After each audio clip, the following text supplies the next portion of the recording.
Hello students, আমি তোমাদের Rajdeep sir এবং আজকে আমি আবার চলে এসেছি তোমাদের জন্য ফুড এসআই এর। আমরা আগের দিনকে প্রথম পার্টটা আলোচনা করেছিলাম। আজকে আমরা তারপর থেকে অর্থাৎ যতগুলো প্রশ্ন আমরা ফুড এসআই এর প্রথম শিফটের যতগুলো প্রশ্ন আমরা আলোচনা করেছিলাম আজকে তারপর থেকে করব।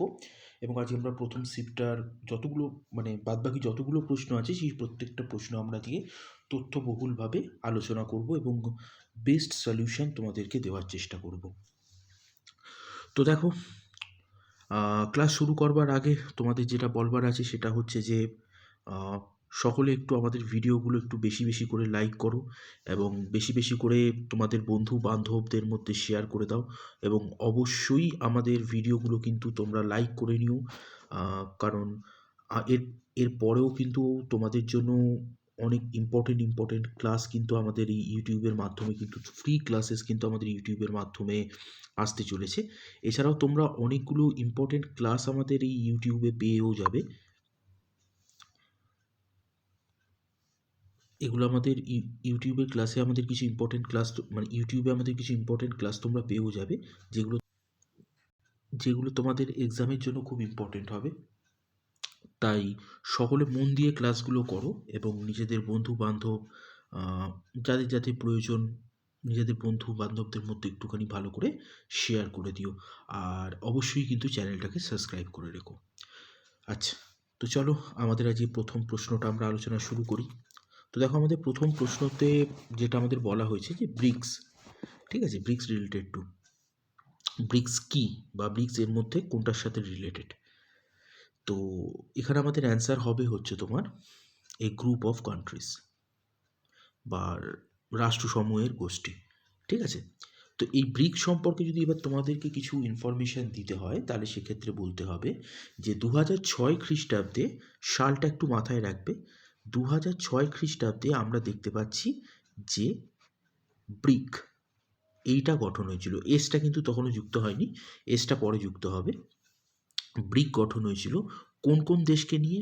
বিতে ব্রাজিল, আরেতে রাশিয়া, আইতে ইন্ডিয়া এবং সিতে চায়না, ঠিক আছে।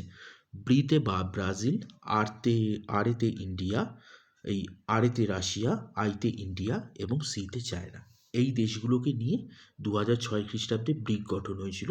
তার পরবর্তীকালে আমরা দেখতে পাই 2010 খ্রিস্টাব্দে, 2010-এ ব্রিক্স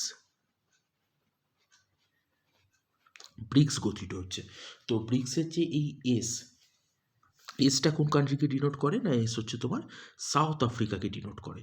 তাহলে 2006 আমরা দেখতে পাচ্ছি যে তোমার ব্রাজিল, রাশিয়া, ইন্ডিয়া, চায়না ছিলই, তার সাথে সাথে 2010-এ এই ব্রিককে কিন্তু জয়েন করলো হচ্ছে সাউথ আফ্রিকা। তো এইটা হচ্ছে তোমার আমরা বলতে পারি এটা হচ্ছে তোমার এটা হচ্ছে তোমার ওয়ার্ল্ডের মোস্ট ডেভেলপিং কান্ট্রিজগুলো, হ্যাঁ, মোস্ট ডেভেলপিং কান্ট্রিজগুলোকে নিয়ে আর কি এই গ্রুপটা আর কি তোমার হচ্ছে যে ডিজাইন করা হয়েছে। এবং এটার মেনলি যেটা আর কি পারপাস সেটা হচ্ছে যে বলতে পারো যে তোমার উত্তর আমেরিকা, ঠিক আছে, তারপরে হচ্ছে ওয়েস্টার্ন ইউরোপের যেসব ইম্পর্টেন্ট কান্ট্রিগুলো আছে, বিশেষ করে যেগুলো পলিটিক্যাল দিক দিয়ে বা তোমার হচ্ছে যে ইকোনমিক দিক দিয়ে খুব ইনফ্লুয়েন্সিয়াল এবং পাওয়ারফুল, সেসব কান্ট্রিগুলোকে চ্যালেঞ্জ করবার জন্য কিন্তু এই কান্ট্রিগুলো কিন্তু গড়ে উঠেছে, এই গোষ্ঠীটি বা এই গ্রুপটি কিন্তু গড়ে উঠেছে। তো এটা একটুখানি তোমাদেরকে মাথায় রাখতে হবে, এটা কিন্তু তোমাদের এক্সামের জন্য কিন্তু খুব ইম্পর্টেন্ট, ঠিক আছে, মারাত্মক ইম্পর্টেন্ট প্রশ্ন। এটা বহুবার এসেও গেছে। এবং কোন কোন কান্ট্রিগুলো আছে এবং সাউথ আফ্রিকা কবে এসে জয়েন করছে, তো এগুলো একটুখানি কিন্তু তোমাদেরকে ভালো করে কিন্তু মাথায় রাখতে হবে, ঠিক আছে। আচ্ছা, দরকার হলে তোমরা পজ করে লিখেও নিতে পারো ইনফরমেশনগুলো, তোমাদের যে কোনো এক্সামের জন্য এগুলো কিন্তু কাজে লেগে যাবে। আচ্ছা, তারপরে দেখো তার পরবর্তী প্রশ্নটা যে দেখো, আমাদের যেটা বলা হচ্ছে যে ব্যাটেল অফ পলাশি এটা কাদের মধ্যে আর কি হয়েছিল। তো ব্যাটেল অফ পলাশি আমরা দেখতে পাচ্ছি যে তোমরা সকলেই জানো এটা সিরাজউদ্দৌলা এবং ইস্ট ইন্ডিয়া কোম্পানির মধ্যে হয়েছিল। বাংলার নবাব সিরাজদৌল্লা এবং ইস্ট ইন্ডিয়া কোম্পানির মধ্যে কিন্তু এই যুদ্ধটা হয়েছিল, এটা একটু মাথায় রাখবে। এবং রবার্ট ক্লাইভ আর কি সেই সময় ইস্ট ইন্ডিয়া কোম্পানির গভর্নর। তো ইস্ট ইন্ডিয়া কোম্পানির সাথে সিরাজদৌল্লার, এটি মাথায় রেখো। এবং আমাদের যেটা মাথায় রাখতে হবে সেটা হচ্ছে যে যুদ্ধটা 1757 খ্রিস্টাব্দে, এটা তোমরা সকলেই জানো, কিন্তু কোন তারিখ হয়েছিল তোমাদের মধ্যে হয়তো অনেকে এটা জানো না, তাই আমি তোমাদেরকে বলে দিচ্ছি, বা অনেকে জানলেও এটা ভুলে যাও তোমরা। 23 জুনে, ঠিক আছে, 23 জুনে। এবং আমরা দেখতে পাচ্ছি যে এই যুদ্ধে কিন্তু নবাব সিরাজদৌল্লার, বাংলার নবাব সিরাজদৌল্লার কিন্তু পরাজয় হচ্ছে। আর একটা জিনিস মাথায় রাখবে, এইটা হয়েছিল হচ্ছে তোমার পলাশিতে। পলাশি কলকাতা থেকে 160 কিলোমিটার দূরে একটা ছোট্ট গ্রাম পলাশি, যে পলাশি, এই ছোট্ট গ্রাম আর কি তোমার হচ্ছে যে ভাগীরথী এবং হুগলি নদীর তীরে এই ছোট্ট গ্রামে এই যুদ্ধটা কিন্তু তোমার হচ্ছে যে হয়েছিল আমবাগানে। এটা একটুখানি কিন্তু মাথায় রেখো সকলে, 160 কিলোমিটার দূরে কলকাতা থেকে। আচ্ছা, তা পরবর্তী প্রশ্নতে আমরা আসি। আচ্ছা, যে ইনফরমেশনগুলো দিচ্ছি ওগুলো বারবার করে বলে দিচ্ছি, ওগুলো কিন্তু একটুখানি লিখে নিও, ঠিক আছে। অবশ্য আগের প্রশ্নটার মানে তোমরা জানো, তোমরা আগের প্রশ্নটা যে যে ইনফরমেশনগুলো দিলাম সেগুলো জানো, শুধু এই তারিখটা একটুখানি তোমরা কিন্তু মাথায় রেখো, ঠিক আছে, তারিখটা একটু মাথায় রেখো। আচ্ছা, তারপরে আমাদের যেটা জিজ্ঞাসা করছে যে সিপাই রিভল্ট, এটা তোমার হচ্ছে যে ইনিশিয়ালি ব্রোক আউট ইন, মানে কোথায় আর কি তোমার যে মানে সিপাই বিদ্রোহের সূত্রপাত কোথায় প্রথম হয়েছিল। তো আমাদের অ্যান্সার হবে হচ্ছে তোমার ব্যারাকপুর। আমি বলে দিচ্ছি পুরোটা। আমরা যেটা দেখতে পাচ্ছি যে সিপাই বিদ্রোহ শুরু হওয়ার একটু ছোট্ট করে আমি বলে নিই, তোমরা একটু শুনে নাও, তোমাদেরও একটু রিভাইজ হয়ে যাবে জায়গাটা। তো এই 57 খ্রিস্টাব্দের দিকে এই সময়ে আমরা দেখতে পাচ্ছি যে তোমার একটা রাইফেল, যে রাইফেলটা হচ্ছে এনফিল্ড রাইফেল। তো এই এনফিল্ড রাইফেল আর কি নতুন আর কি তোমার হচ্ছে যে প্রবর্তিত হয় সেই সময়, এবং প্রত্যেকটা সোলজারের কাছে এটা পৌঁছে যায়। কিন্তু যে রিউমার্স একটা যেটা ছড়ায়, সেখানে বলা হয় যে এখানে আর কি যে তোমার টোটাগুলো, মানে হচ্ছে বন্দুকের গুলি বা টোটাগুলো যেগুলো দাঁত দিয়ে আর কি ছিঁড়তে হতো টোটাগুলো, তো সেই টোটাগুলো আর কি তোমার হচ্ছে যে গ্রিসড ছিল। মানে গ্রিস ছিল বলতে এই মানে গ্রিসড ছিল, এবং গ্রিসড হলেও অতটা অসুবিধা হতো না, কিন্তু যে রিউমার্স যেটা ছড়িয়েছিল যে এই গ্রিসড যে তোমার টোটাগুলো, এগুলো আর কি তোমার হচ্ছে বা এই গ্রিস যে কার্তুজগুলো, এই কার্তুজগুলো আর কি তোমার হচ্ছে যে এই গ্রিসগুলো আর কি তোমার হচ্ছে যে পিগস এবং কাউজদের আর কি চর্বির দ্বারা আর কি তোমার হচ্ছে যে গঠিত হতো। যার ফলে আমরা দেখতে পাই যে হিন্দু মুসলিম এই দুই সম্প্রদায়ের মানুষকেই খুব ব্যাপকভাবে আর কি আহত করে, এবং যার ফলস্বরূপ আমরা দেখতে পাই যে এই এটা কিন্তু ওই সিপাহী বিদ্রোহ কিন্তু তোমার হচ্ছে যে শুরু হয়ে যায়। এবং প্রথম যে ঘটনাটি ঘটে বারাকপুরে, যেরমভাবে শুরু হয় ঘটনাটা শুনে রাখো, যে 34th, হ্যাঁ, 34th বেঙ্গল নেটিভ ইনফ্যান্ট্রি রেজিমেন্টের 34th বেঙ্গল নেটিভ ইনফ্যান্ট্রি রেজিমেন্টের একজন সোলজার, যার নাম ছিল হচ্ছে তোমার মঙ্গল পাণ্ডে। উনি কিন্তু প্রথম তোমার হচ্ছে যে এই গ্রিসড কার্তুজগুলো কিন্তু ব্যবহার করতে আর কি বারণ করে দেন। এবং আমরা যেটা দেখতে পাই যে উনি কিন্তু একজন ব্রিটিশ অফিসারের উপর আর কি অ্যাটাক করছেন কত খ্রিস্টাব্দে না 1857 খ্রিস্টাব্দের 29শে মার্চ, ঠিক আছে, 29শে মার্চ 1857 খ্রিস্টাব্দে উনি কিন্তু একজন ব্রিটিশ অফিসারের ওপর কিন্তু তোমার হচ্ছে যে অ্যাটাক করছেন। এবং এটাই ছিল হচ্ছে তোমার সব থেকে প্রথম এবং সব থেকে মেজর ইনসিডেন্ট, মানে সিপাহী বিদ্রোহ শুরু হওয়ার ক্ষেত্রে, মানে একটা কিন্তু সব থেকে ইম্পর্টেন্ট একটা কিন্তু ঘটনা কিন্তু বা ইনসিডেন্ট কিন্তু এটা ছিল সিপাহী মিউটিনি শুরু হওয়ার সময়। তো সিপিআই বিদ্রোহই তাহলে আমাদেরকে মাথায় রাখতে হবে ব্যারাকপুর থেকে কিন্তু তোমার হচ্ছে যে শুরু হচ্ছে, এটা একটু ভালো করে মাথায় রাখবে। 29শে মার্চ 1857 খ্রিস্টাব্দে মানে যে ঘটনাটা বললাম একটু মাথায় রেখো। এবং মঙ্গল পাণ্ডের তোমার হচ্ছে যে যেই রেজিমেন্টের উনি ছিলেন 34th Bengal native infantry regiment, তো এটা একটুখানি কিন্তু তোমাদেরকে মাথায় রাখতে হবে, ঠিক আছে। আচ্ছা,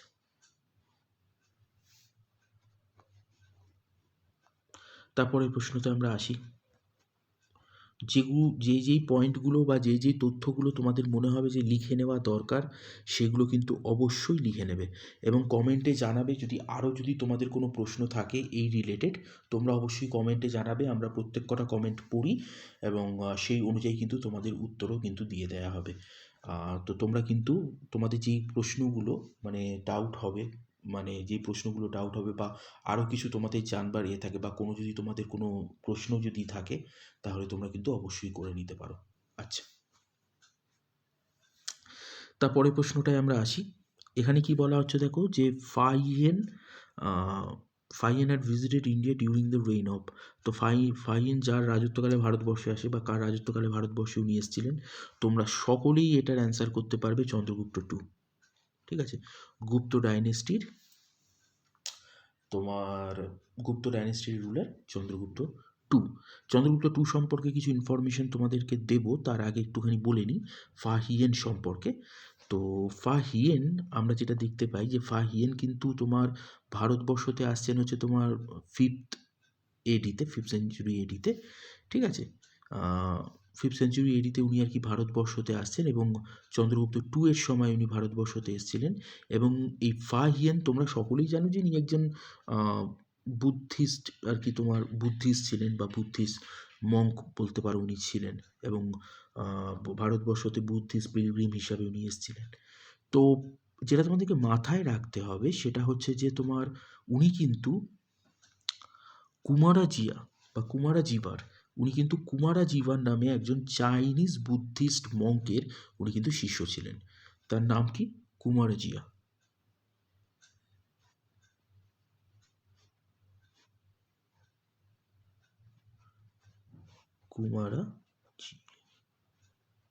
কুমারাজিভা। তো এই কুমারাজিভার উনি কিন্তু তোমার হচ্ছে যে শিষ্য ছিলেন এবং 5th সেঞ্চুরি এডিতে আমরা দেখতে পাচ্ছি যে উনি কিন্তু ভারতবর্ষতে আসছেন।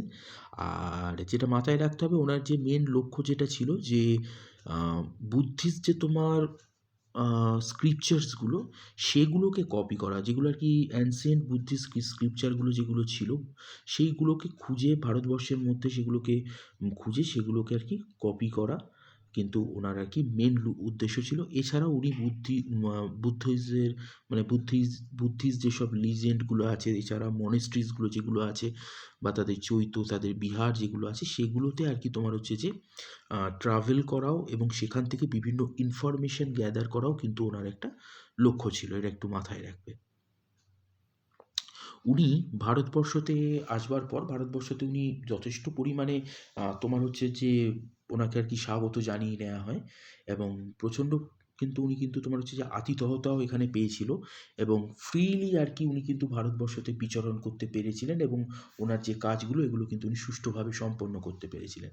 তো ওনার অ্যাকাউন্টে আমরা যেটা দেখতে পাচ্ছি যে উনি কিন্তু ভারতবর্ষকে একটা পিসফুল কান্ট্রি, ঠিক আছে, এবং উইথ অ্যান এফিসিয়েন্ট অ্যাডমিনিস্ট্রেটর, একজন এফিসিয়েন্ট অ্যাডমিনিস্ট্রেটরের আন্ডারে একটা পিসফুল কান্ট্রি হিসাবে ভারতবর্ষকে কিন্তু উনি ব্যাখ্যা করছেন। তো এটা একটুখানি মাথায় রেখো। তো চন্দ্রগুপ্ত টু এর সময় কিন্তু উনি আসছেন এবং ফাহিয়েনের গুরুর নাম মানে ফাহিয়েনের রিলিজিয়াস গুরুর নাম কিন্তু তোমাদেরকে একটুখানি মাথায় রাখতে হবে, যার নাম কুমারাজিভা। এটা হয়তো অনেকে তোমরা জানো না, যারা জানো না তারা অবশ্যই করে নিও। এবং 5th সেঞ্চুরি এডিতে উনি কিন্তু ভারতবর্ষতে আসছেন, এর একটু মাথায় রেখো। আচ্ছা, তার পরবর্তী প্রশ্নতে আমরা আসি। তো এই প্রশ্নটাও তোমরা অনেকেই জানো। হুম, এই প্রশ্নটাও তোমরা অনেকেই অ্যান্সার করতে পারবে এবং বেশিরভাগ ছেলেমেয়েই পারবে যে Panchayati Raj system was introduced in India by one of the following amendment. কোন সংশোধনী ধারার মাধ্যমে তোমার হচ্ছে এই পঞ্চায়েতি রাজ ব্যবস্থার সূত্রপাত হয়েছিল ভারতবর্ষে? তো আমাদের এটা অ্যান্সার হবে হচ্ছে 73rd amendment act. 73rd amendment act যখন ভারতবর্ষতে লাগু হয় 1993, এই অ্যাক্টটা যখন পাস হয় 1993 খ্রিস্টাব্দে। তো সেই সময়ে আমরা দেখতে পাই যে তোমার এটা এই ভারতবর্ষতে কিন্তু তখন প্রাইম মিনিস্টার ছিলেন হচ্ছে তোমার পিভি নরসিমহা রাও। ঠিক আছে, পিভি নরসিমহা রাও সেই সময় কিন্তু ভারতবর্ষের ছিলেন এবং যে আর্টিকেলের আন্ডারে আমরা আর কি এটাকে দেখতে পাই, টু 243 এই আর্টিকেলের আন্ডারে, ঠিক আছে, এর ক্লজ আর্টিকেলও আছে, তো এর আন্ডারে আমরা দেখতে পাই যে তোমার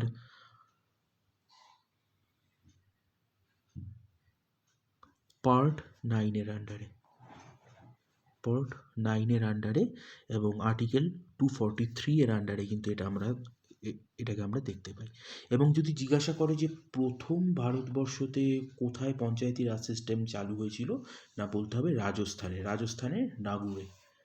রাজস্থানের নাগুরে কিন্তু প্রথম তোমার 2 অক্টোবর প্রথম কিন্তু তোমার হচ্ছে যে এই পঞ্চায়েতি রাজ সিস্টেম কিন্তু প্রচলিত হয়েছিল। এটা একটু মাথায় রাখতে হবে তোমাদের, ঠিক আছে।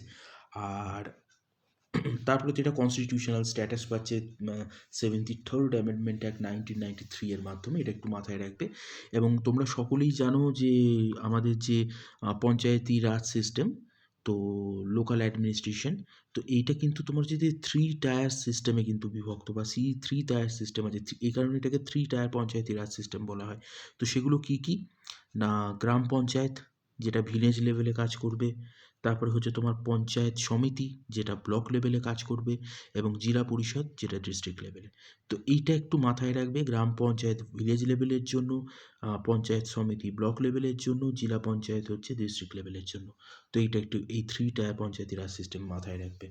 আর এই পঞ্চায়েতি সিস্টেম কোন স্টেটে নেই, এরকম ধরনেরও প্রশ্ন তোমাদের আসে যে পঞ্চায়েতি রাজ সিস্টেমের মতো কোনো সিস্টেম আর কি তোমার কোন ভারতবর্ষের কোন রাজ্যে আর কি এক্সিস্টই করে না, তাহলে সেক্ষেত্রে নাগাল্যান্ড তোমরা অ্যান্সার করবে। মাথায় রেখো এই জায়গাগুলো। আচ্ছা, যে তথ্যগুলো দিচ্ছি সেগুলো কিন্তু অবশ্যই কিন্তু তোমরা একটুখানি লিখে নিও, ঠিক আছে? বা তোমাদের যদি মনে হয় তোমরা অবশ্যই লিখে নিও, কিংবা কেউ যদি শুনে মনে রাখতে পারো তাহলে তো খুবই ভালো। কারণ শুনে মনে রাখলে যদি এটা বারবার তোমরা যদি মেমোরাইজ করতে থাকো তাহলে কিন্তু ভুলবে না, পরীক্ষার সময়ও তোমাদের কিন্তু কোনোরকম কোনো ভুল হবে না। আর কেউ যদি নোট করে রাখতে চাও অবশ্যই নোট করে রাখতে পারো। আর যদি এই সলিউশনগুলোর পিডিএফ তোমরা চাও, মানে কোশ্চেনগুলো এবং তার সাথে সলিউশনগুলো যদি পিডিএফ তোমরা চাও, অবশ্যই কিন্তু আমাদের টেলিগ্রাম গ্রুপটাতে কিন্তু তোমাদের জয়েন করে যেতে হবে।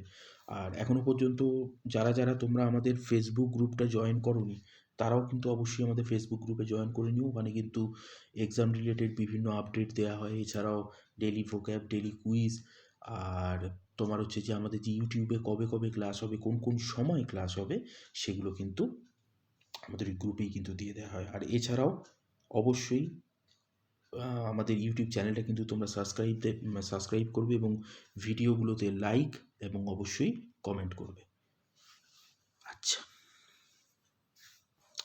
তারপরে দেখো রিপাবলিক, মানে ইন্ডিয়া বিকেম এ রিপাবলিক ইন্ডিয়া কবে রিপাবলিক হয়েছিল না, ইন্ডিয়া নিজেকে তোমার হচ্ছে যে মানে ইন্ডিয়া নিজেকে সোভরিন, সার্বভৌম, তারপর হচ্ছে তোমার ডেমোক্রেটিক এবং রিপাবলিক স্টেট হিসাবে নিজেকে ঘোষণা করছে হচ্ছে তোমার, বা এই 3টে বৈশিষ্ট্য আর কি গ্রহণ করছে বা অ্যাডপ্ট করছে হচ্ছে তোমার কনস্টিটিউশনে, এবং এগুলো লাগু হচ্ছে তোমার বলতে পারো 26শে জানুয়ারি 1950, যখন থেকে কনস্টিটিউশন লাগু হচ্ছে বা কনস্টিটিউশন এনফোর্সড হচ্ছে, সেই সময় থেকে কিন্তু আমাদের ভারতবর্ষও কিন্তু রিপাবলিক, মানে ভারতবর্ষও কিন্তু একটা প্রজাতন্ত্রে পরিণত হয়। ঠিক আছে, এটা কিন্তু তোমাদেরকে একটুখানি মাথায় রাখতে হবে, প্রচণ্ড ইম্পর্টেন্ট প্রশ্ন। এবং মাঝে মাঝে মানে সোজা প্রশ্ন, তোমাদের মধ্যে অনেকেই পারবে। অনেক সময় কি করে যে ডেমোক্রেটিক এবং রিপাবলিকের মধ্যে ডিফারেন্স তোমাদেরকে জিজ্ঞাসা করে, ঠিক আছে? ডেমোক্রেটিক এবং রিপাবলিকের এতে জিজ্ঞাসা করে, মানে এর মধ্যে ডিফারেন্স। ডেমোক্রেটিক হচ্ছে কি যে আহ, রাষ্ট্রের মানুষরা হেড অফ দ্য কান্ট্রি কে আর কি তোমার হচ্ছে যে নির্বাচিত করতে পারবে, কমন পিপলরা তোমার হচ্ছে যে হেড অফ দ্য কান্ট্রিকে কিন্তু নির্বাচিত করতে পারবে। তো এটাকে বলতে পারি আমরা হচ্ছে তোমার ডেমোক্রেটিক বা ডেমোক্রেসি। ডেমোক্রেসি অ্যাকচুয়ালি তোমার হচ্ছে যে দুটো ওয়ার্ড, একটা হচ্ছে ডেমোস এবং একটা হচ্ছে ক্র্যাটোস। ডেমোস মানে হচ্ছে এটা হচ্ছে তোমার মানে গ্রিক ওয়ার্ড, ডেমোস ক্র্যাটোস। ডেমোস হচ্ছে একটা মানে ডেমোস এবং ক্র্যাটোস দুটোই গ্রিক ওয়ার্ড। ডেমোস মানে হচ্ছে তোমার পিপল, আর ক্র্যাটোস মানে হচ্ছে তোমার রুল। মানে কি, যেখানে পিপল রুল এক্সিস্ট করে বা সাধারণ মানুষের আর কি শাসন যেখানে আর কি এক্সিস্ট করে। তো ডেমোক্রেসি মানে কিন্তু এটা একটু মাথায় রাখবে। আর এছাড়াও রিপাবলিক মানে কি, রিপাবলিক হচ্ছে তোমার বলতে পারো যে মানে রিপাবলিক হচ্ছে যে যেখানকার আর কি তোমার হেড, ঠিক আছে, হেডের পোস্ট মানে head of the country post, এই পোস্টটা কিন্তু কখনো হেরিডিটারি হবে না, ঠিক আছে, বা বংশানুক্রমিক হবে না, ঠিক আছে, মানে তাকে নির্বাচিত হয়েই আসতে হবে জনগণের দ্বারা, এবং এই পোস্টটা কিন্তু কখনো হেরিডিটারি হবে না বা বংশানুক্রমিক হবে না। মানে হেড অফ দ্য স্টেটের যে পোস্টটা, মানে যিনি আর কি তোমার হেড অফ দ্য স্টেট হিসাবে দেশকে সার্ভ করছেন, তারপরে তার সন্তান বুঝবে, এইগুলো কিন্তু হবে না। যে যোগ্য তাকেই আর কি মানে সেই আর কি তোমার হচ্ছে হেড অফ দ্য স্টেট হবে, এবং জনগণের দ্বারা অবশ্যই, ঠিক আছে। আমাদের যদি জিজ্ঞাসা করে যে ঠিক রিপাবলিকের অপোজিট কি, রিপাবলিকের অপোজিট বলবো হচ্ছে আমরা মোনার্ক বা রাজতন্ত্র। তো রাজতন্ত্র এখনো পর্যন্ত আমরা যেটা দেখতে পাই যে তোমার ইউকেতে চলছে, এবং ইউকের যিনি হেড অফ দ্য কান্ট্রি যিনি হন, তিনি কিন্তু সবসময় তার তার পোস্টটা কিন্তু সবসময় হেরিডিটারি হয়, এটা কিন্তু মাথায় রাখবে, বা বংশানুক্রমিক হয়, এটা একটু মাথায় রেখো। আচ্ছা, তার পরবর্তী প্রশ্নতে আমরা আসি। চেষ্টা করছি তোমাদেরকে আহ, আহ, বিভিন্ন তথ্য দেওয়ার, এবং মানে যতটা সম্ভব ভালোভাবে এই কোশ্চেনগুলোকে তোমাদের সলভ করিয়ে দেবার বা সলিউশন দিয়ে দেবার। তোমরা কিন্তু অবশ্যই কিন্তু প্রশ্নগুলো মানে প্র্যাকটিস করবে, এরপরে যে তথ্যগুলো দিচ্ছি সেই তথ্যগুলোর উপরে প্র্যাকটিস করবে, এবং আরও প্রশ্ন আমরা অবশ্যই নিয়ে আসবো, সেই প্রশ্নগুলোও তোমরা দেখবে যে প্রচুর লাভ পাবে তোমরা, ঠিক আছে, যে কোনো এক্সামের ক্ষেত্রে। সামনে তো অনেক এক্সাম তোমাদের আসছে, যে কোনো এক্সামের জন্য কিন্তু তোমরা লাভ পাবে, এটা কিন্তু মাথায় রেখো। আচ্ছা, তো এই প্রশ্নটায় আমাদের যেটা জিজ্ঞাসা করা হচ্ছে যে কনস্টিটিউশন কত সালে গৃহীত হয় বা অ্যাডপ্ট করা হয়, ঠিক আছে। তাহলে আমাদের এখানে অ্যান্সার হবে হচ্ছে 26শে জানুয়ারি, এই 26শে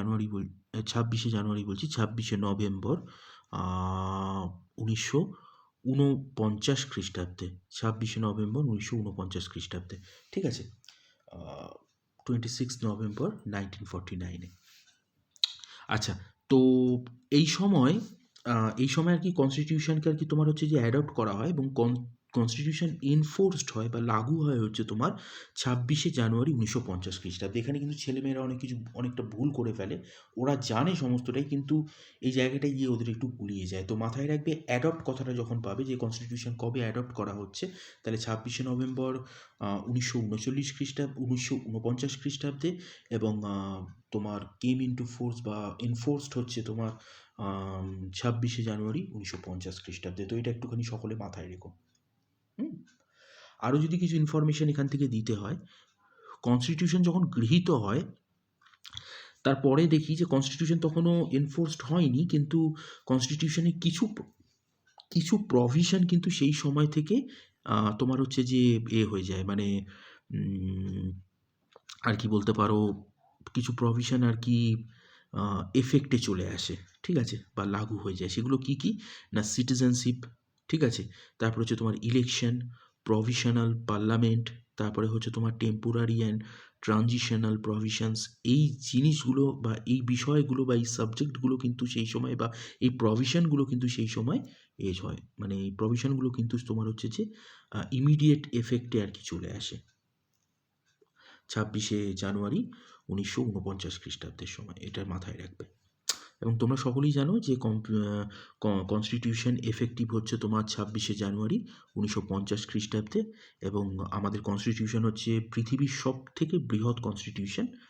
আর B.R. আম্বেদকর তোমরা সকলেই জানো যে ড্রাফটিং কমিটির উনি ছিলেন, চেয়ারম্যান ছিলেন, এবং ড্রাফটিং কমিটির যে 7জন মেম্বার ছিলেন তাদের নামটাও আমি একটু বলে নিই।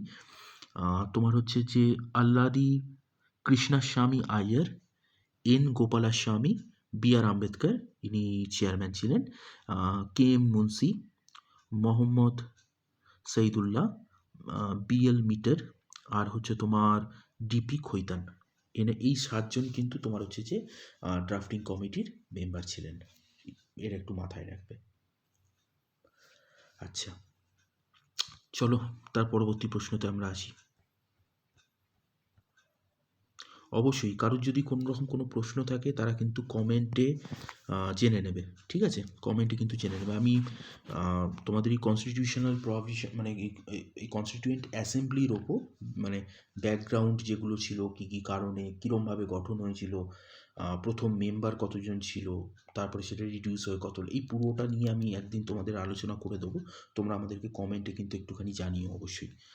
তোমরা যেরকম জানাবে সেই অনুযায়ী কিন্তু হবে। আচ্ছা, the speaker of the Rajya Sabha is, রাজ্যসভার অধ্যক্ষকে বা এক্স অফিসিও চেয়ারম্যানকে।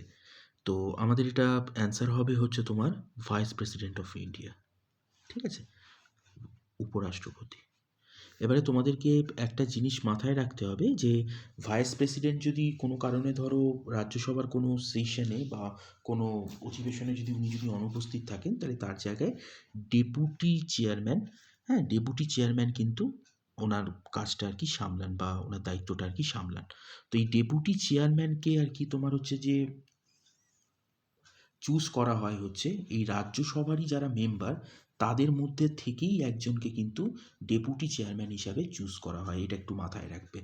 অনেকে এই প্রশ্নটা আমাদেরকে করো, ক্লাসেও আমরা পাই বা আমাদের যে প্র্যাকটিস ক্লাসটা চলছে সেখানেও অনেক ছেলেমেয়ে এই প্রশ্নগুলো করে। তো মাথায় রাখবে যে ডেপুটি চেয়ারম্যান যিনি হন তাকে কিন্তু তোমার হচ্ছে যে রাজ্যসভার মেম্বারদের মধ্যে থেকেই কিন্তু তাকে চুজ করা হয়। আর আরেকটা জিনিস একটুখানি মাথায় রেখো, এখানে যখন উঠলো এই প্র্যাকটিস ক্লাসের কথা তখন তোমাদেরকে বলে নিই যে আমাদের যে আমাদের যে প্র্যাকটিস ক্লাসটা চলছে সেই প্র্যাকটিস ক্লাসে তোমরা যারা যারা চাও সামনে যেই সমস্ত এক্সাম আছে, যতগুলো এক্সাম আছে রাজ্য সরকার এবং কেন্দ্রীয় সরকার, সেই সমস্ত এক্সামের দিকে লক্ষ্য রেখে কিন্তু আমরা প্রচুর প্রশ্ন কিন্তু তোমার হচ্ছে যে ডিসকাস করছি, আলোচনা করছি এবং তথ্যবহুলভাবে আলোচনা করছি। সেখানে মানে স্টুডেন্টদের সাথে আমরা একদম মানে ওদের যা যা প্রবলেম আছে একটা কোশ্চেন রিলেটেড যে যা যা প্রবলেম আছে সমস্ত প্রবলেম আমরা সলভও করি। এছাড়াও প্রত্যেকটা প্রশ্ন থেকে প্রচুর তথ্য কিন্তু আমরা আলোচনা করি, ঠিক আছে। তো তোমাদের মধ্যে যারা যারা আমাদের এই ব্যাচ মানে আমাদের এই প্র্যাকটিস ক্লাসটায় জয়েন করতে চাও তারা কিন্তু অবশ্যই আমাদের ডেসক্রিপশানে আমাদের অ্যাডমিন নাম্বারটা দেওয়া আছে, সেই অ্যাডমিন নাম্বারে কিন্তু তোমরা অবশ্যই হোয়াটসঅ্যাপ করে নিও। সেখানে কিন্তু তোমরা সমস্ত ডিটেলস কিন্তু পেয়ে যাবে। এছাড়াও যারা আমাদের থিওরি ব্যাচে জয়েন করতে চাও তাদেরকেও আমরা স্বাগত জানাচ্ছি। অবশ্যই আমাদের থিওরি ব্যাচেও তোমরা জয়েন করতে পারো। তো চলো আমাদের পরবর্তী প্রশ্নতে আমরা যাই। আচ্ছা, তো আমাদের যেটা বলা হয়েছে দেখো যে ক্যাকটাস, ঠিক আছে, ক্যাকটাস কোন ভৌগোলিক ক্যাকটাসের ভৌগোলিক অবস্থান কীরকম হয়। তো আমাদের যেটা মাথায় রাখতে হবে এখানে যে অপশানগুলো দিয়েছে ডেজার্ট, ঠিক আছে, বা মরুভূমি অঞ্চল। এখান থেকে আর তোমাদেরকে নতুন করে কিছু এক্সট্রা ইনফরমেশান দেওয়ার নেই, তোমরা নিজেরা সব এই ব্যাপারটা সবাই জানো। তো এখান থেকে তোমাদের আর কোনো এক্সট্রা ইনফরমেশান দেওয়ার নেই। আচ্ছা, তো বেশি দেরি না করে তার পরবর্তী প্রশ্নতে আমরা চলে আসি। আচ্ছা, এখান থেকে বেশ কিছু ইনফরমেশান তোমাদের দেবো যেটা তোমরা গুলিয়ে ফেলো, ভালো করে এই জায়গাগুলো তোমরা একটু শুনে নিও। এখানে আমি বেশ কিছু ইনফরমেশান দেবো। দেখো, ফার্স্ট ব্যাটেল অফ পানিপাত চোখ কান বুঝে তোমরা প্রত্যেকে পারবে যে ফার্স্ট ব্যাটেল অফ পানিপাত কবে হয়েছিল। তোমরা চোখ কান বুঝে, আমি নিজেও বুঝতে পারছি তোমরা সকলে পারবে যে 1526-এ। 1526-এ। তো 1526-এর 21শে, এটা একটু মাথায় রাখবে, 21শে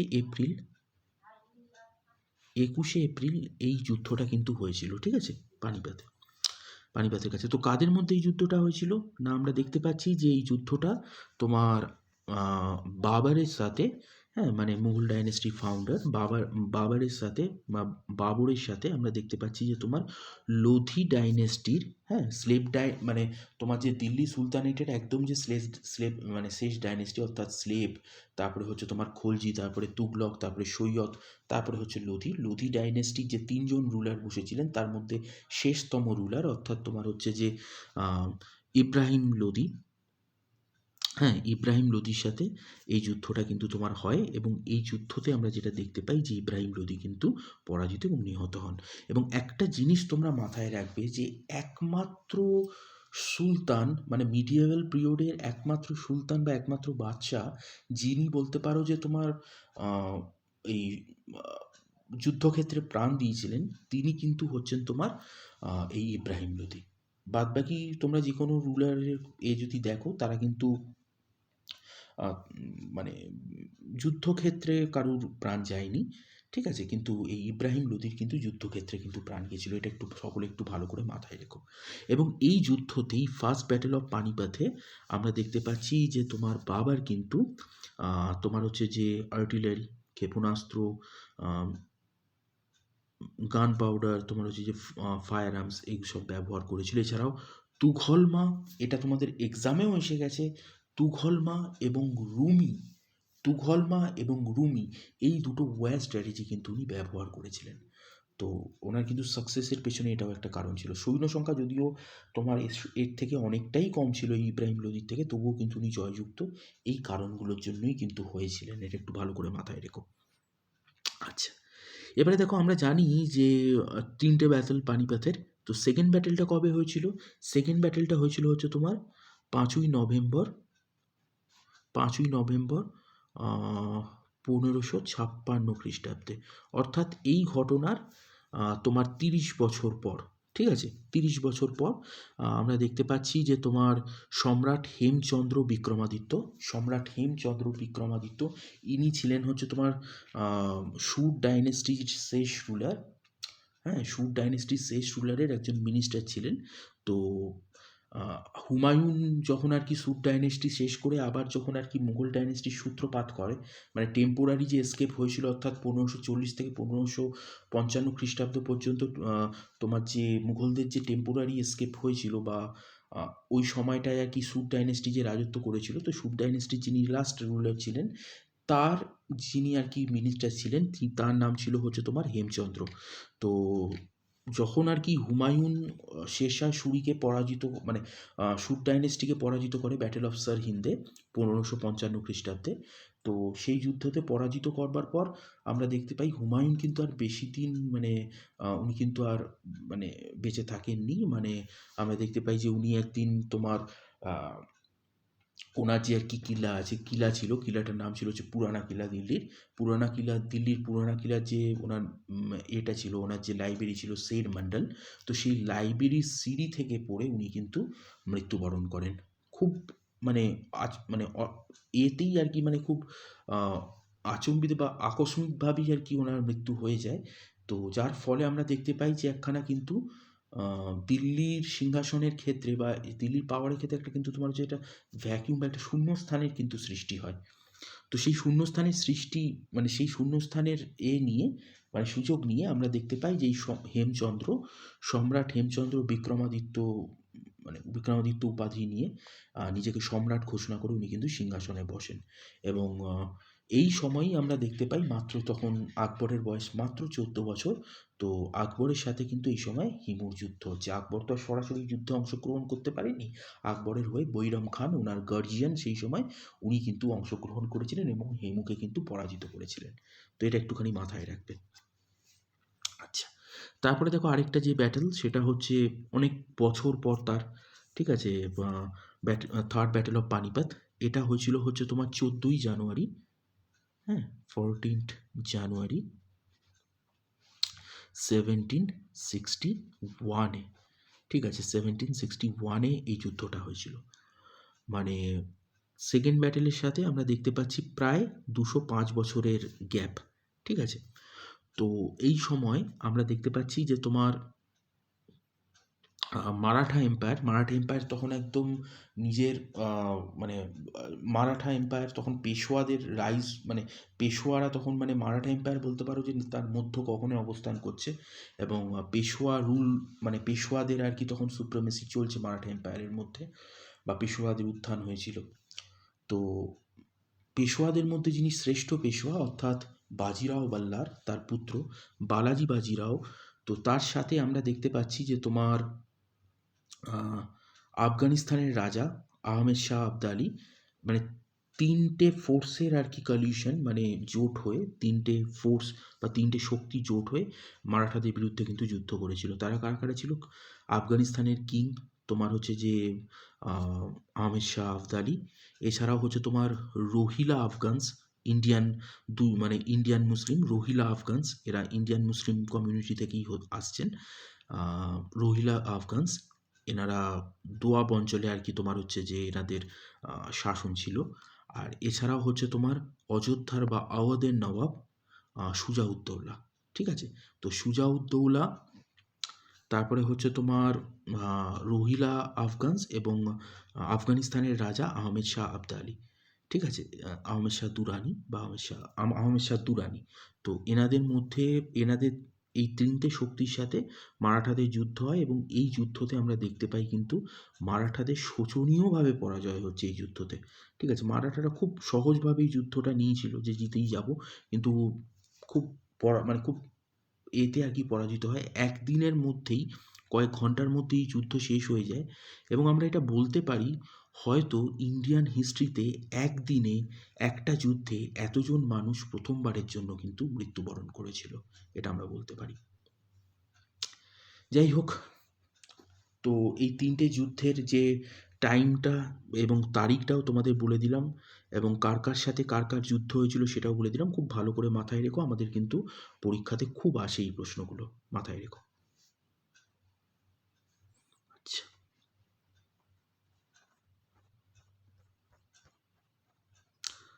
আচ্ছা, তারপরে দেখো এখান থেকেও তোমাদের অনেকগুলো ইনফরমেশন দেব।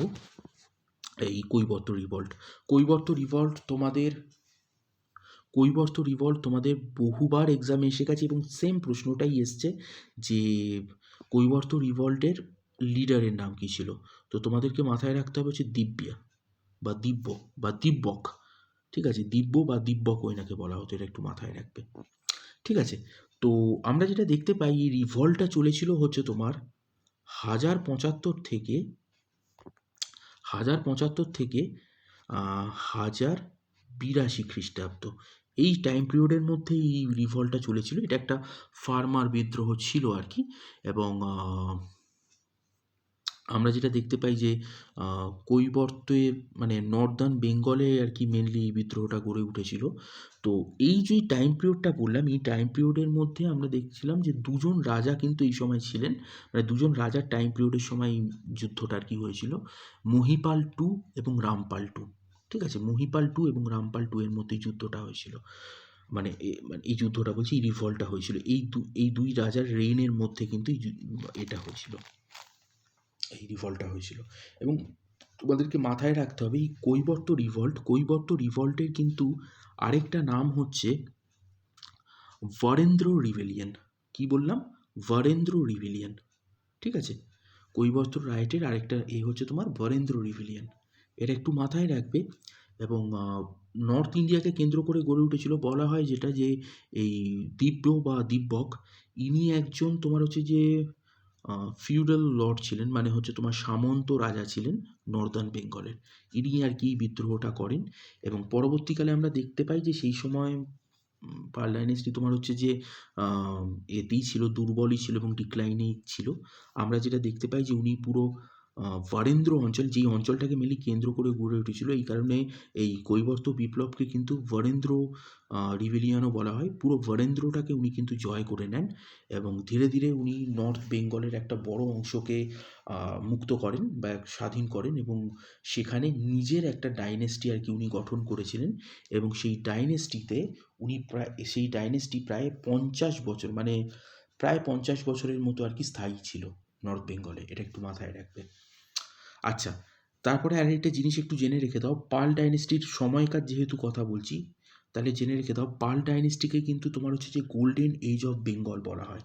ঠিক আছে, মানে বেঙ্গলের সুবর্ণ যুগ বলা হয় পাল ডাইনেস্টিকে, এটা একটু মাথায় রাখবে। ঠিক আছে, আচ্ছা, রাজাদের নামগুলো মাথায় রেখো, মহিপাল টু এবং রামপাল টু। চলো তার পরবর্তী প্রশ্নতে আমরা আসি।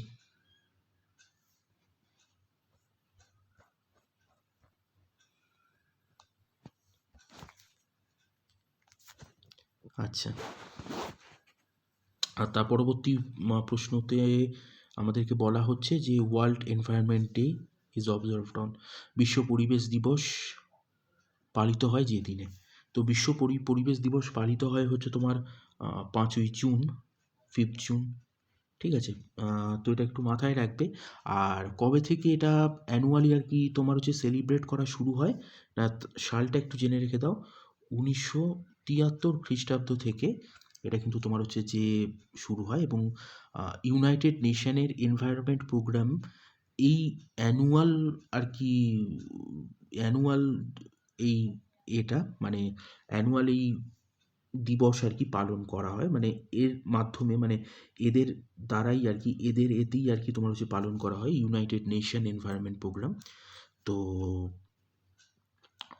1973 খ্রিস্টাব্দে 5ই জুন এটা আর কি প্রথম কিন্তু সূত্রপাত হয়, এটা একটু মাথায় রাখবে। ঠিক আছে, ওয়ার্ল্ড এনভায়রনমেন্ট ডে বলা হয় এটাকে। তো 1973 খ্রিস্টাব্দ থেকে। তোমাদের শর্ট ফর্মটা লিখে দিই, ইউএনইপি।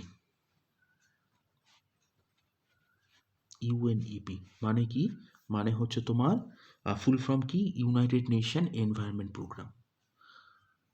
আচ্ছা, এরাই আর কি লিড করে এটা, মানে এই প্রোগ্রামটা, মানে এই দিনটাকে, এবং এদের এতেই আর কি এই দিনটা কিন্তু পালিত হয়। প্রথম কবে না 1973 খ্রিস্টাব্দে, এগুলো একটু মাথায় রাখবে।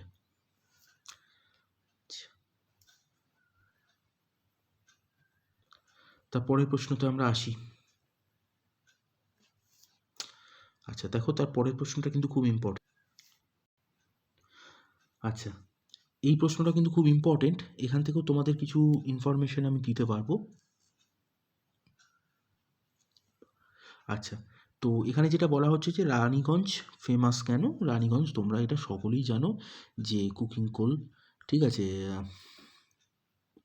কুকিং কোল বা কোলের জন্য, কোল জন্য এটা বিখ্যাত, বা বলতে পারি আমরা কোল্ড রিজার্ভের জন্য এটা আর কি বিখ্যাত, এবং কুকিং কোল এখানে পাওয়া যায়। আচ্ছা, একটা জিনিস মাথায় রাখবে, এই রানীগঞ্জ কিন্তু তোমার হচ্ছে যে সেকেন্ড পজিশনে আছে। হ্যাঁ, সেকেন্ড পজিশনে কী কারণে আছে না, সেকেন্ড পজিশনে আছে হচ্ছে তোমার, এটা হচ্ছে তোমার second largest coalfield in India in term of তোমার হচ্ছে যে রিজার্ভস। ঠিক আছে, ইন টার্ম অফ রিজার্ভে এটা কিন্তু সেকেন্ড লার্জেস্ট আর কি কোলফিল্ড। তোমরা এবার আমাকে এতে অ্যান্সার দেবে, তোমরা আমাকে কমেন্টে একটু অ্যান্সার দাও যে first largest coalfield in terms of reserve, অবশ্যই ইন টার্মস অফ রিজার্ভে first largest coalfield in India কোনটা? এটা কিন্তু তোমরা আমাকে এতে অপশন মানে কমেন্টে অবশ্যই এর অ্যান্সারটা আমাকে দিও। ঠিক আছে, বা দাও, এখনই দাও। আমি পরে সমস্ত মানে কমেন্টগুলো পড়বো, এবং পরের দিন ক্লাসে আমি অবশ্যই এটা তোমাদেরকে এর অ্যান্সারটা তোমাদেরকে দিয়ে দেবো। কে কে সঠিক অ্যান্সার দেয় দেখবো আমি। চলো, তার পরবর্তী প্রশ্নতে আমরা আসি।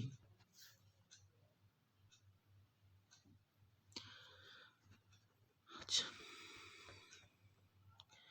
তার পরবর্তী প্রশ্নতে আমাদের যেটা বলা হচ্ছে, কম বেশি তোমরা সকলেই জানো যে প্রফুল্লচন্দ্র রায় ইনি কিন্তু একজন কেমিস্ট ছিলেন, ঠিক আছে, বা রসায়নবিদ ছিলেন। তো এখান থেকে যদি তোমাদের আরও কিছু বলতে হয়, তাহলে বলতে হবে যে এনাকে কিন্তু তোমার হচ্ছে যে ফাদার অফ ইন্ডিয়ান কেমিস্ট্রিও বলা হয়।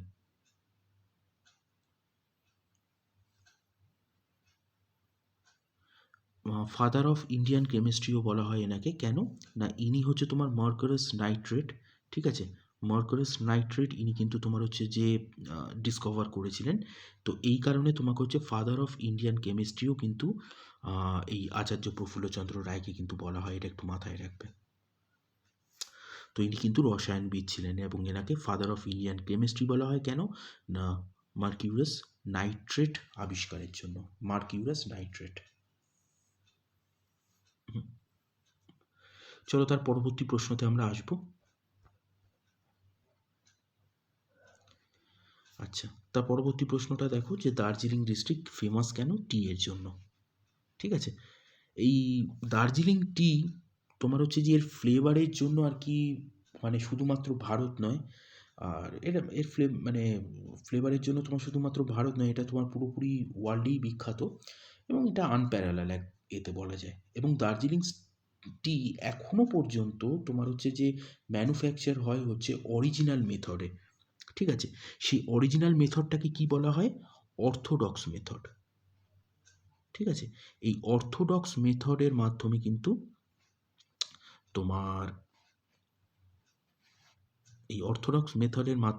তোমার এই দার্জিলিংয়ে এখনও এটাকে আমরা বলতে পারি যে তোমার অরিজিনাল মেথড। তো এই অর্থোডক্স মেথডের মাধ্যমে কিন্তু এখনও তোমার হচ্ছে যে টি ম্যানুফ্যাকচারস হয় এই দার্জিলিংয়ে। এটা একটু মাথায় রেখো, অর্থোডক্স মেথড। এইটা একটু মাথায় রেখো, অর্থোডক্স মেথড। কোন মেথড? না, অর্থোডক্স মেথড।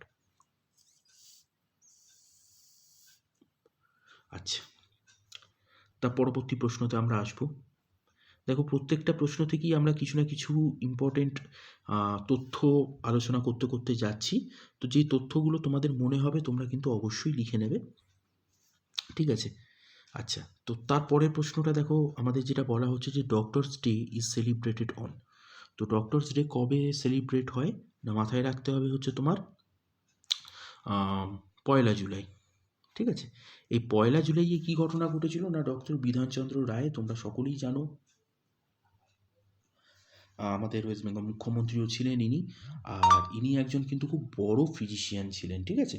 তো এনার জন্মদিন এবং মৃত্যুদিন এই একই দিনে হয়েছিল, মানে 1 জুলাই ইনি জন্মগ্রহণ করেছিলেন এবং 1 জুলাই কিন্তু এনার মৃত্যুও হয়।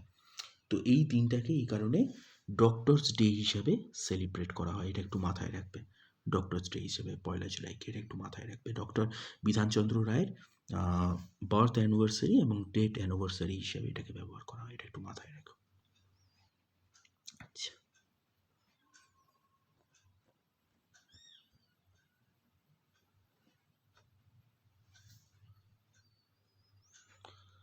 তারপরেরটা দেখো,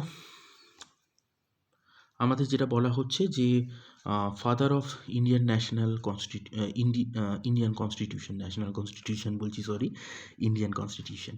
তো ভারতীয় সংবিধানের জনক বলে মানে হিসাবে যে পরিচিত, মানে কে পরিচিত আর কি, তাহলে আমাদের মাথায় রাখতে হবে বি আর আম্বেদকর, ঠিক আছে?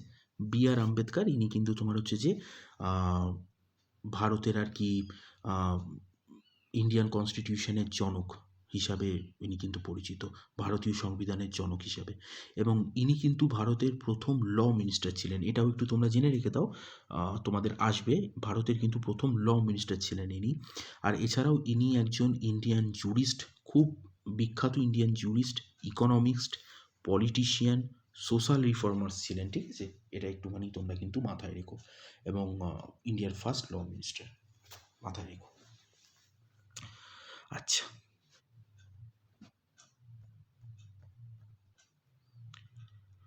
তারপরের প্রশ্নটা তোমাদের বহু এক্সামে এসে গেছে, এটা শুধুমাত্র রাজ্য সরকার বলে নয়, তোমাদের কেন্দ্রীয় সরকারের এসএসসি, সিজিএল, এমটিএস, ঠিক আছে, তারপর হচ্ছে সিএইচএসএল, রেল, সমস্ত এক্সামে কিন্তু এই প্রশ্নটা তোমাদের এসে গেছে, খুব ইম্পর্টেন্ট প্রশ্ন।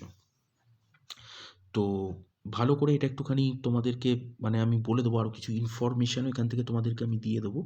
সকলে একটুখানি এটা মানে ইনফরমেশানগুলো একটুখানি নিয়ে নেবে, খুব ইম্পর্টেন্ট কিন্তু, ঠিক আছে? আচ্ছা, তো এখানে যেটা বলা হচ্ছে আমাদের, দেখো যে রথ টেম্পল মহাবলীপুরমের, এটা কাদের সময় আর কি তোমার হচ্ছে যে বিল্ড হয়? আমি বলবো হচ্ছে পল্লবদের সময়, ঠিক আছে? পল্লবদের সময় এই তোমার কিন্তু এই সপ্তরথ টেম্পল কিন্তু তোমার হচ্ছে যে হয়, এটা একটু মাথায় রাখবে। আচ্ছা, এই টেম্পলগুলো তোমাদের একটু মাথায় রাখতে হবে, মহামাল্লা, তারপরে হচ্ছে তোমার নরসিংহবর্মন 1, ঠিক আছে? এদের নরসিংহবর্মন 1, নরসিংহবর্মন 2, এদের সময় কিন্তু এটা কিন্তু তোমার হচ্ছে যে গঠন হয়েছিল। এবং যেটা তোমাদেরকে মাথায় রাখতে হবে সেটা হচ্ছে যে এটা তোমার সেভেন এটা এটা তোমার হচ্ছে যে 7th এবং 8th সেঞ্চুরিতে এটা কিন্তু তোমার হচ্ছে যে গঠন হয়েছিল, এটা একটুখানি মাথায় রাখবে। মহামল্ল, তারপরে হচ্ছে তোমার নরসিংহা 1, নরসিংহা 2, এনাদের সময়, এটা একটুখানি মাথায় রাখবে।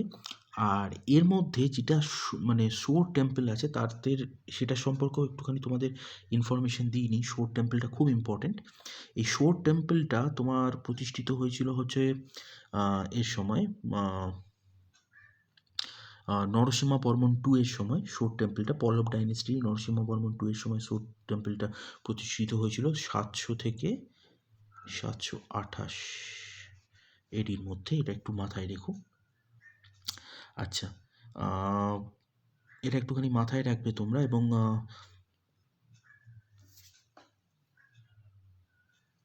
আচ্ছা, আর শোর টেম্পল সম্পর্কে আরও কয়েকটা জিনিস তোমাদেরকে একটু বলে নিই। শোর টেম্পল কিন্তু 1984 খ্রিস্টাব্দে তোমার হচ্ছে যে ওয়ার্ল্ড হেরিটেজ সাইট হিসাবে কিন্তু তোমার হচ্ছে যে গণ্য হয়েছিল, বা ওয়ার্ল্ড হেরিটেজ সাইটের কিন্তু মর্যাদা এটা কিন্তু পেয়েছিল, ঠিক আছে? নরসিংহবর্মন টু এর সময় এই শোর টেম্পলটা গঠন হয়, এটা একটু মাথায় রেখো।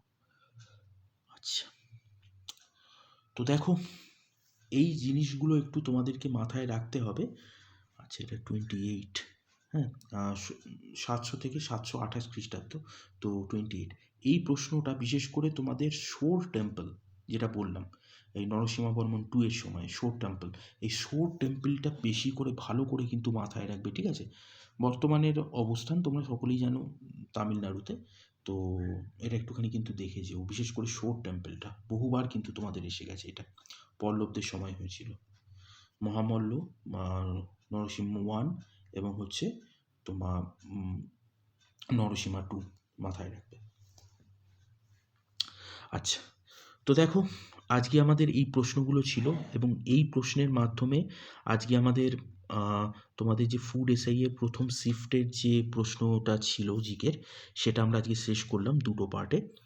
তো আশা করি তোমরা এখান থেকে অনেক তথ্য পেয়েছো, বা আমিও চেষ্টা করেছি তোমাদের যতটা সম্ভব তথ্য দেওয়ার।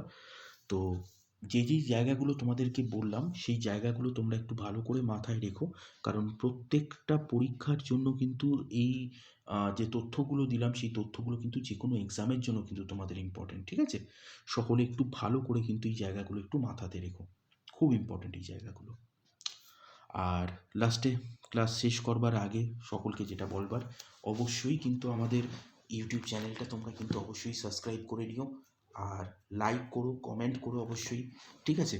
আর যে প্রশ্নটা আমি একটু আগে করলাম সেই প্রশ্নটার অ্যান্সার কিন্তু সকলে দিও, ঠিক আছে? সেই প্রশ্নটার অ্যান্সার কিন্তু সকলে দিও। রানীগঞ্জ হচ্ছে রিজার্ভের দিক দিয়ে সেকেন্ড লার্জেস্ট তোমার হচ্ছে কোলফিল্ড, তাহলে সেক্ষেত্রে ফার্স্ট কোনটা হবে? তো এটা একটু মাথায় রাখবে, মানে এই প্রশ্নটার অ্যান্সার তোমরা সকলে কমেন্টে দেবে, না হলে আমি পরের দিনের ক্লাসে সকলকে বলে দেবো, সকলে একটু চেষ্টা করবে কমেন্টে। তো আজকের ক্লাসটা আমরা এত দূর অবধি রাখছি, আর অবশ্যই আমাদের ইউটিউব চ্যানেলটা তোমরা সকলে সাবস্ক্রাইব করো, একটু আগেও বললাম লাইক কমেন্ট অবশ্যই করো। এছাড়াও তোমরা যারা যারা আমাদের এই সলিউশনগুলো, হ্যাঁ, এই ডিটেল সলিউশনগুলো তোমরা যারা পিডিএফ পেতে চাইছো, তারা অবশ্যই কিন্তু আমাদের টেলিগ্রাম গ্রুপে জয়েন করেছো। আর যারা যারা এখনও পর্যন্ত আমাদের ফেসবুক গ্রুপে জয়েন হওনি, তারা অবশ্যই আমাদের ফেসবুক গ্রুপে জয়েন হয়েছো। এক্সাম রিলেটেড বিভিন্ন ইনফরমেশন, এছাড়াও কিন্তু তোমাদের এক্সাম রিলেটেড বিভিন্ন ইনফরমেশন ছাড়াও কিন্তু তোমাদের বিভিন্ন ইম্পর্টেন্ট ভোক্যাব মানে ভোক্যাব, তারপরে হচ্ছে তোমাদের বিভিন্ন ইম্পর্টেন্ট প্রশ্ন, এগুলো নিয়ে আলোচনা হয়, এবং আপকামিং যেসব এক্সামগুলো আছে সেগুলো নিয়েও কিন্তু এখানে প্রচুর তথ্য কিন্তু দেয়া হয়।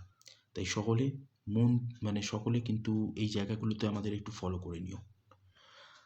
তো চলো আজকের ক্লাসটা আমরা এত দূর অবধি রাখছি। সকলে খুব ভালো থেকো, পড়াশোনার মধ্যে থেকো। নেক্সট ক্লাসে আমরা আরও অনেক ইম্পর্টেন্ট তথ্য নিয়ে তোমাদের জন্য আসবো, যেগুলো তোমাদের যে কোনো এক্সামে মানে কাজে লাগবে। এবং ততক্ষণের জন্য তোমাদের সকলের কাছ থেকে বিদায় নিচ্ছি। Signing off, Rajdeep Chatterjee.